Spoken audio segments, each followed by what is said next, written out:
BJP ಆಫೀಸಲ್ಲಿ ಇವತ್ತು SIRಗೆ ಸಂಬಂಧಪಟ್ಟಂತ ಒಂದು ಕಾರ್ಯಾಗಾರವನ್ನು ಉದ್ಘಾಟನೆ ಮಾಡಿ ನಮ್ಮ ಕೇಂದ್ರದ ರಾಷ್ಟ್ರೀಯ ಕಾರ್ಯದರ್ಶಿಯೂ ಕೂಡ ಈ ಸಭೆಗೆ ಬಂದಿದೆ. SIR ಅಲ್ಲಿ ಏನು ಗಂಡ ಓಟುಗಳನ್ನು ಸೇರಿಸಬಾರ್ದು, ಮತ್ತೆ ಬೇರೆ ಬೇರೆ ಪಾಕಿಸ್ತಾನ, ಬಾಂಗ್ಲಾದೇಶ ಬಹಳ ಜನ ಈಗ ಕರ್ನಾಟಕಕ್ಕೆ ಬಂದಿದೆ. ಅವ್ರಿಗೆ ಒಂದ್ಸರಿ ಏನಾದ್ರು ಈ ವೋಟರ್ ಲಿಸ್ಟ್ ಅಲ್ಲಿ ಏನಾರ ಆಡ್ ಆಗಿದ್ರೆ ಅವ್ರು ಪರ್ಮನೆಂಟ್ ಸಿಟಿಸನ್ ದೇಶಕ್ಕೆ ಒಂದು ರೀತಿ ಥ್ರೆಟ್, ದೇಶದ ಭದ್ರತೆಗೆ ಒಂದು ಅಪಾಯ. ಆ ದೃಷ್ಟಿಯಿಂದ ಇದ್ರ ಬಗ್ಗೆ ಹೆಚ್ಚು ಕ್ರಮಗಳನ್ನ ತೆಗೆದುಕೊಳ್ಬೇಕು ಅಂತ ಹೇಳಿ ಕಾರ್ಯಾಗಾರದಲ್ಲಿ ಚರ್ಚೆ ಆಗಿದೆ. ಈ ಸಭೆಗೆ ನಾನು ಕೂಡ ಪಾಲ್ಗೊಂಡಿದ್ದೆ. ನಿನ್ನೆ ಸನ್ಮಾನ್ಯ ಸಿದ್ದರಾಮಯ್ಯ ಅವರು ನಾನು ಸಮಾಜವಾದಿ, ನಾನು ಜಾತಿವಾದಿ ಅಲ್ಲ, ಕುಟುಂಬವಾದಿ ಅಲ್ಲ ಅಂತ ದೊಡ್ಡ ಭಾಷಣಗಳನ್ನ ಬಿಗಿತಾ ಇದ್ದಾರೆ. ನಿನ್ನೆ ನನ್ನ ಮಗನ್ನೂ ಸ್ವಲ್ಪ ನೋಡ್ಬೇಡ್ರಿ, ಇಷ್ಟು ದಿನ ಇವ್ರು ನೋಡ್ಕೊಂಡಿದ್ದ, ಈಗ ಇವ್ರು ಮಗನ್ನೂ ನೋಡ್ಕೊಬೇಕು, ನೆಕ್ಸ್ಟ್ ಅವ್ರಿಗೊಂದು ನನ್ನ ಮೊಮ್ಮಗನ್ನ ನೋಡ್ಬೇಡ್ರಿ ಅಂತ ಇನ್ನೊಂದು 6 ತಿಂಗಳಾದ್ಮೇಲೆ ನನ್ನ ಮೊಮ್ಮಗನ್ನು ನೋಡ್ಬೇಡ್ರಿ ಅಂತಂದ್ರೆ ರಾಜಕೀಯ ವ್ಯವಸ್ಥೆಯಲ್ಲಿ ಏನು ರಾಜರ ಆಡಳಿತ. ಈಗ ರಾಜರೆಲ್ಲ ಹೇಳ್ತಾ ಇದ್ರು, ನಾನಾದ್ಮೇಲೆ ನನ್ನ ಮಗ ಉತ್ತರಾಧಿಕಾರಿ ಯುವರಾಜ. ಈಗ ಯುವರಾಜರ ಪಟ್ಟಾಭಿಷೇಕ ಮಾಡ್ತಾರೆ. ಅಂಬೇಡ್ಕರ್ ಅವರು ಈ ರಾಜರ ಆಡಳಿತ ತೆಗೆದಾಕಿ ವೋಟಿಂಗ್ ತಂದು ಪ್ರಜಾಪ್ರಭುತ್ವ, ಆ ಅಂಬೇಡ್ಕರ್ ತತ್ವಕ್ಕೆ ಇವತ್ತು ಸಿದ್ದರಾಮಯ್ಯ ದಿನಾಂಜಲಿ ಅಂತ. ಇದು ಒಳ್ಳೆ ಬೆಳವಣಿಗೆ. ಬ್ಯಾಲೆಟ್ ಇಂದ ಗೆದ್ದು ಬರಬೇಕು, ಅದು ಬಿಟ್ಬಿಟ್ಟು ನನ್ನ ಮಗನ ಬೆಳೆಸಿ ನನ್ನ ಮೊಮ್ಮಗನ ಬೆಳೆಸಿ ಅಂತ ಹೇಳಿದ್ರೆ ಅಂಬೇಡ್ಕರ್ ಅವರ ಸಿದ್ಧಾಂತ ಏನಿದೆ ಅದಕ್ಕೆ ಅಪಚಾರ ಮಾಡುವಂತೆ ಈ ರೀತಿ ಹೇಳಿಕೆಯನ್ನ ಸಿದ್ದರಾಮಯ್ಯ ಅವರು ಕೊಟ್ಟಿರುವಂಥದ್ದು. ಇವತ್ತು ನಿಜಕ್ಕೂ ಕರ್ನಾಟಕದ ರಾಜಕೀಯ ಒಂದು ಪರಿಸ್ಥಿತಿ ನನಗಂತೂ ಆಶ್ಚರ್ಯ ತಂದಿದೆ. ಒಳ್ಳೆ ಬೆಳವಣಿಗೆ ಅಲ್ಲ, ಇದನ್ನ ಖಂಡಿಸ್ತಿದೆ. ಗ್ಯಾಸ್ ಸಮಸ್ಯೆ ಆಗ್ತಿದೆ. ರಾಜ್ಯ ಸರ್ಕಾರದ ಕೇಂದ್ರ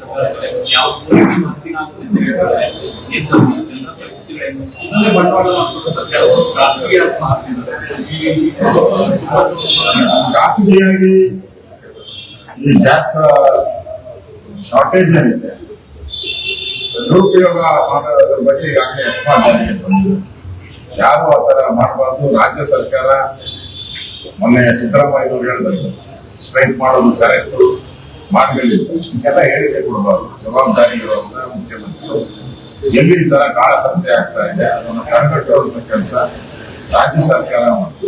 ಇದು ಯುದ್ಧದ ಸಮಯ, ಯುದ್ಧ ನಡೀತಾ ಇದೆ ಪ್ರಪಂಚದಲ್ಲಿ. ಅಟ್ಲೀಸ್ಟ್ ಯಾರು ಟೀಕೆ ಮಾಡ್ತಾರೆ, ಯಾರ್ಯಾರು ನಮ್ಮ ಟೀಕೆಗಳನ್ನು ಮಾಡ್ತಾ ಇದ್ದಾರೆ ನಾನು ನೋಡ್ತಾ ಇದ್ದೀನಿ, ಯಾರ್ಯಾರು ಟೀಕೆಗಳು ಮಾಡ್ತಾರೆ. ಆಲ್ಟರ್ನೇಟಿವ್ ಹೇಳಿ ಆಯ್ತು.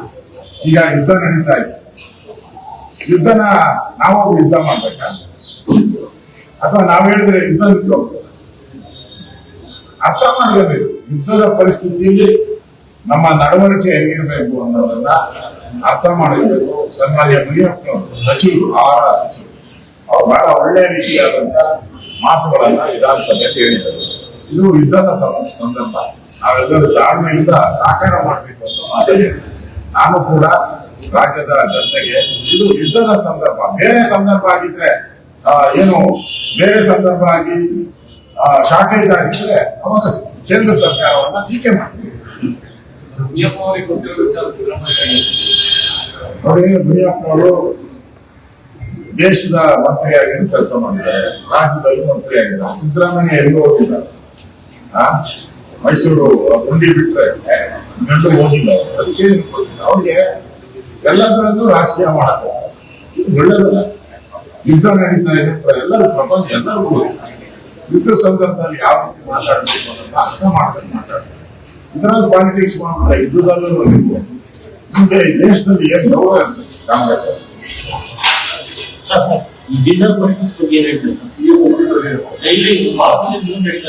ಯಾವಾಗ ಡಿ ಕೆ ಶಿವಕುಮಾರ್ ಅವರು ಡಿನ್ನರ್ ಪಾರ್ಟಿಗೆ ಅವರು ಈಗ ಸಿದ್ದರಾಮಯ್ಯನವರ ಗ್ಯಾಂಗ್ ಪ್ರತಿದಿನ ಡಿನ್ನರ್ ಪಾರ್ಟಿ ಮಾಡಕ್ಕೆ ಆದೇಶವನ್ನ ಮಾಡಿದ್ದಾರೆ.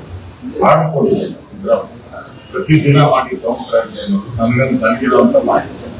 ಅಂದ್ರೆ ಈಗ ರಾಜ್ಯದ ಜನರ ಡಿನ್ನರ್ ಹೆಂಗಿದೆ ಅಂತ ಅವ್ರಿಗೆ ತಲೆಯಲ್ಲಿದೆ. ರಾಜ್ಯದ ಜನರು ಡಿನ್ನರ್ ಅನ್ನ ಮಾಡ್ತಾ ಇದ್ದಾರೋ ಇಲ್ವೋ, ಅವರು ಅನ್ನ ಸಾಂಬಾರ್ ತಿಂತಾ ಇದ್ದಾರೋ ಭೋಜನ ತಿಂತಾ ಇದ್ದಾರೋ ಗೊತ್ತಿಲ್ಲ. ಈ ಡಿನ್ನರ್ ಅಂತೂ ಸಕಲ ಎಲ್ಲ ಪದಾರ್ಥಗಳು ಸಿಗೋ ರೀತಿ ಡಿನ್ನರ್ಗಳನ್ನು ಮಾಡ್ತಾ ಇದ್ದಾರೆ. ಅಂದ್ರೆ ಈ ಸರ್ಕಾರ ಡಿನ್ನರ್ ಪಾರ್ಟಿ ಸರ್ಕಾರ.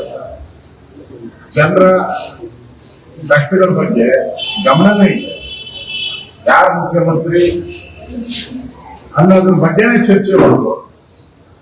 ಬಜೆಟ್ ಅಲ್ಲಿ ಏನ್ ಘೋಷಣೆ ಆಗಿದೆ ಏನ್ ಘೋಷಣೆ ಆಗಿಲ್ಲ ಅನ್ನೋ ಬಗ್ಗೆ ಯಾವುದೇ ಕಾಂಗ್ರೆಸ್ ನಾಯಕರು ಚರ್ಚೆ ಮಾಡ್ತಾರೆ. ಇದು ರಾಜ್ಯಕ್ಕೆ ಬರುವಂತ ದ್ರೋಹ. ಬಜೆಟ್ ಸರಿ ಇಲ್ಲ ಅಂತ ಬಜೆಟ್ ಸರಿ ಇಲ್ಲ ಅಂತ ಕಾಂಗ್ರೆಸ್ ಅವರೆಲ್ಲರೂ ಹೇಳ್ತಾರೆ. ಲಾಂಚಲ್ಲೆಲ್ಲ ಸಿದ್ದರಾಮಯ್ಯ ಅಂತ ಭಾಷಣ ಓದಿದ ಪ್ರಶ್ನೆ ಎಲ್ಲ 140 ಜನ ಇದ್ದಾರೆ ಅಂತ ಹೀಗೆ 60 ಜನ ಇದ್ದಾರೆ. ಎಲ್ಲ ಲಾಂಚಲ್ಲಿ ಹೋಗಿ ಬೈಕೊಂಡು ಕೂಡಿ ನಮ್ಗೆ ಗೊತ್ತಿರೋ ಪ್ರಕಾರ ಬೈಕೊಂಡು ಕೂಡಿ. ನಮ್ಮ ಕ್ಷೇತ್ರಕ್ಕೆ ನೀರಾವರಿ ಬಂದಿಲ್ಲ, ನಮ್ಮ ಕ್ಷೇತ್ರದಲ್ಲಿ ರೈತರಿಗೆ ಏನು ಬಗೆಹರಿಲ್ಲ, ಅವರ ಕೆಲಸ ಕಾರ್ಯಗಳಿಗೆ ರೋಡ್ ಇಲ್ಲ, ರಸ್ತೆ ಇಲ್ಲ.